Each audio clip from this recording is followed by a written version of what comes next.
రామానుజం లెక్కలు చూడకుండా దిక్కులు చూస్తున్నావేంటి? చూడండి గురుగారు, ఆయిల్ పట్టిన అడవి పందిలా ఉన్నాడు. కోస్తే కర్నూలు మొత్తం జరిపోతాడు. వీడికి ఆ బంగారు బొమ్మ లాంటి పిల్లతో పెళ్ళంట. ఏం కాంబినేషన్ అండి ఇది? కాంబినేషన్స్ మనం ఫిక్స్ చేసుకుంటే సరిపోద్దేంట్రా, ఆ పైవాడు ఫిక్స్ చేయొద్దు. ఏంటి చెప్తారు? అవతల వాళ్ళు పెళ్లికి ఏర్పాట్లు చేసుకుంటుంటే. ఓ అబ్బో, రామాయణంలో రావణాసురుడు కూడా సీతమ్మ వారిని తీసుకెళ్లి ఇంతకంటే బందోబస్తు ఏర్పాట్లు చేశాడు. చివరికి ఏమైంది? రాముడి చేతిలో తుక్కు తుక్కయ్యాడు. ఏవో పురాణాలు చెప్తూ ఉంటారు.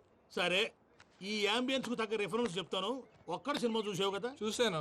భూమికను పెళ్లి చేసుకోవడానికి ప్రకాష్ రాజు నానా పాపాలు చేశాడు. క్లైమాక్స్ లో ఏమైంది? మహేష్ బాబు చేతిలో బట్టి కరిచాడు. అయితే ఇప్పుడు ఏమంటారు? స్త్రీకి ఇష్టం లేకుండా పురుషుడు పెళ్లి చేసుకోవాలనుకుంటే అది జరగదు. అయితే ఇది జరగదా? అయ్యగారు పూజమ్మ గారు కనబడట్లేదు అయ్యగారు. జరిగిందా? గురుగారు ఎలా చెప్పగలిగారు? ఫార్ములా రామానుజం. ఒక్క నిమిషం గురుగారు. నాకు తెలిస్తే చంపేస్తాడు. వెతకంటారా, వెళ్ళి వెతకండి. ఆగండి, ముందు నేను చెప్పేది వినండి. మా గురుగారు మామూలుడు కాదు. కళ్ళ ముందు తిరిగే కల్కి భగవాన్, కాలజ్ఞానం తెలిసిన వీరబ్రహ్మం గారు, సిక్స్త్ సెన్స్ ఉన్న సాయిబాబా. ఇలాంటిది ఏదో జరుగుతుందని ఆయన ముందే చెప్పారు. పదండి, ఆయన కాళ్ళకి నమస్కారం చేసుకుందాం. రండి బాబు. వెళ్ళండి, ఏం చూస్తారో పోయి వెతకండి. ఏంటి గురుగారు ఇలా కొట్టేశాడు? నిజం చేదుగా ఉంటుంది రామానుజం, అందరూ రిసీవ్ చేసుకోలేరు. వీడి చెప్తేనే ఎలా ఉంటే ఈడి బాబు చెప్తే ఇంకెలా ఉంటుందో.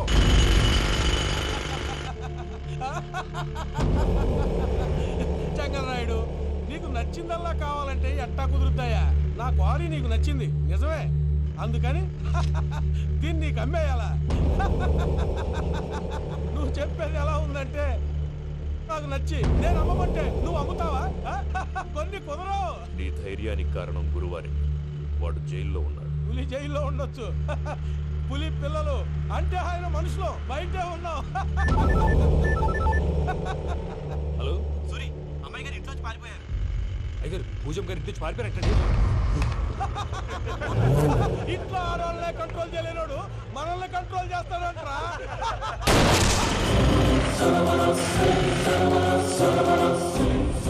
నవ్వుతూ బతకాలరా అంటారు, ఈ నవ్వుతూ చచ్చిపోయాడు.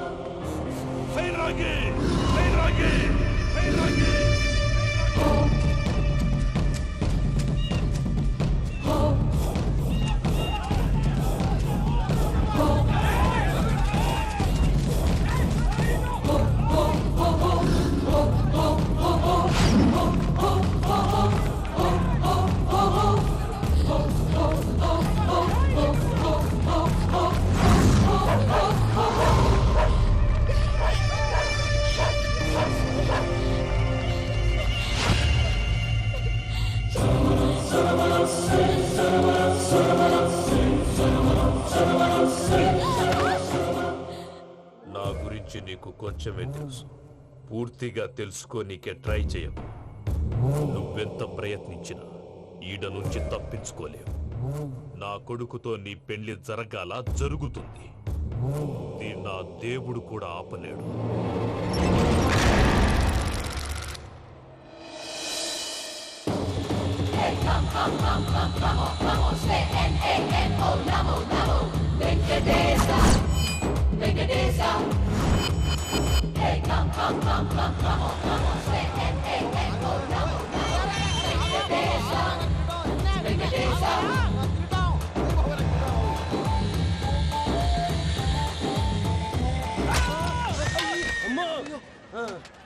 అమ్మో, అయ్యో,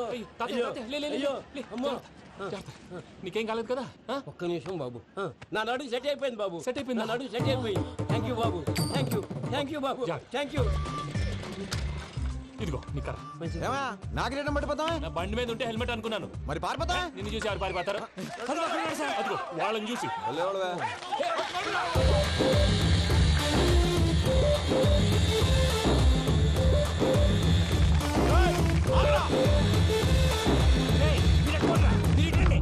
నేను దూకేస్తాను, నేను రాను. నీకు నచ్చిన అబ్బాయిని చెప్పి పెళ్లి చేస్తాను, కిందకి రారా. ఇప్పుడు ఇలాగంటారు, కిందకు వచ్చాక మాట మారుస్తారు. నేను దూకేస్తాను, వద్దు నాన్న, వద్దు. నేను దూకేస్తాను. బాబు!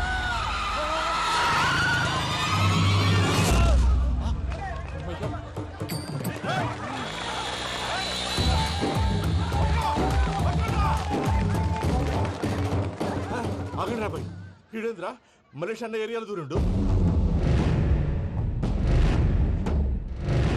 ఏం రస్ చూడా మా ఎంకన్న ఎమ్మడబడుతుంది.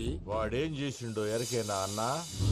ఈ రోజు మన సోడా చేస్తున్నారంటే అది మనందరికీ గర్వకారణం. సోడా కొట్లో కూర్చున్న ఆయన్ని తీసుకెళ్లి అసెంబ్లీలో కూర్చోబెట్టాల్సిన బాధ్యత మనందరి మీద ఉంది. సారీ సార్ ఎక్కడ రావాడు? అదే నేను చూస్తున్నాను సార్. అదిగో వచ్చేసాడు సార్. టైం అయిపోయింది, రాబాయ్ బాబు. అరే ఏం భయ ఎంత లేట్ చేసినావు? మోపెట్ ట్రబుల్ ఇచ్చింది, అందుకే లేట్ అయింది. ఇగో చూడు, ఊకి అపోజిషన్ తిట్టుడే కాదు, నన్ను కూడా ఎలివేట్ చేయాలి అంటే పొగడాలి. మా పనే అది, కాకపోతే నాకు రాజకీయాలు తెలియవు. అవును సార్, అందుకే మీరు పాయింట్లన్నీ పేపర్ మీద పెట్టించారనుకో అన్న షూర్ అయిపోతాడు. ఆల్రెడీ మీ అపోజిషన్ లిస్ట్ కూడా మాకు వచ్చింది. అట్టనా? అరే ఇచ్చేయి, మన ఫైల్ కూడా ఇచ్చేయి. అలాగే సార్. చల్ షురూ కర్. మీరు అలా కూర్చోండి. అన్న మూర్తి గారి దగ్గర పోయి నీ యూరో ప్రోగ్రామ్ దగ్గర అనుకోని వస్తా. ఇది అయిపోగానే డైరెక్ట్ గా మీటింగ్ వచ్చేసాను. లిస్ట్ ఇవ్వు, యదమ్మతి మరిపో నువ్వును. వస్తాను. ఏయ్, వాడు మన పేరు తిన్నప్పుడల్లా మీరు చప్పట్లు కొట్టాలి. గది చూసి కిందున్న మనోళ్ళు ఫాలో అయిపోతారు. అందరికీ నమస్కారం. ప్రోగ్రామ్ స్టార్ట్ చేసే ముందు ప్రార్థన చేయటం నా అలవాటు.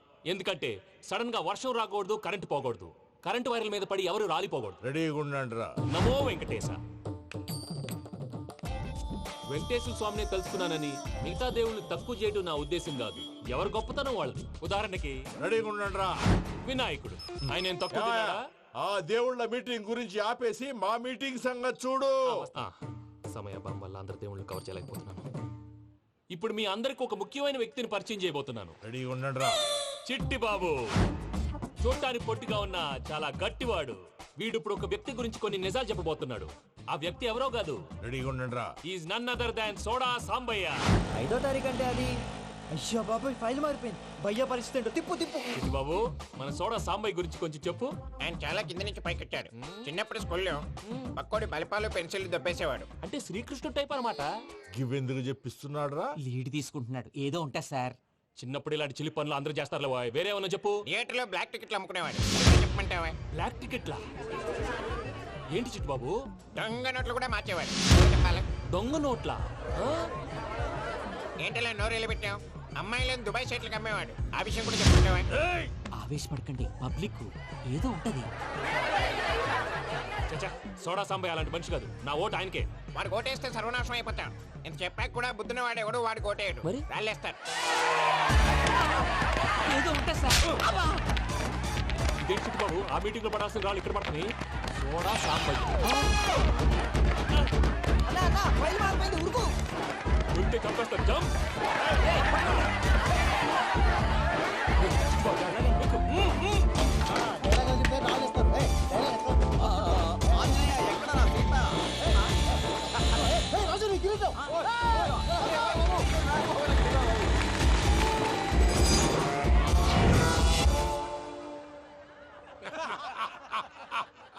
టోటల్ గా సోడా గ్యాస్ తీసేసిండన్నమాట. అరే ఇజ్జత్ పోయి మేము ఏడుస్తా ఉంటే గట్లా నవ్వుతారేమరా? మా ఎంకన్నంటే ఎవడనుకున్నావురా? సాక్షాత్తు ఎంకట రమణమూర్తి. మరిగా సామె మా ఎంకరతోని నిజం చెప్పించిండు. అరే ఏమన్నా లాజిక్ మాట్లాడుతున్నావు? మరి అదగాడిని అప్పగించు, లేదంటే గాడిని ఎలా తీసుకెళ్లాలో మాకెరక.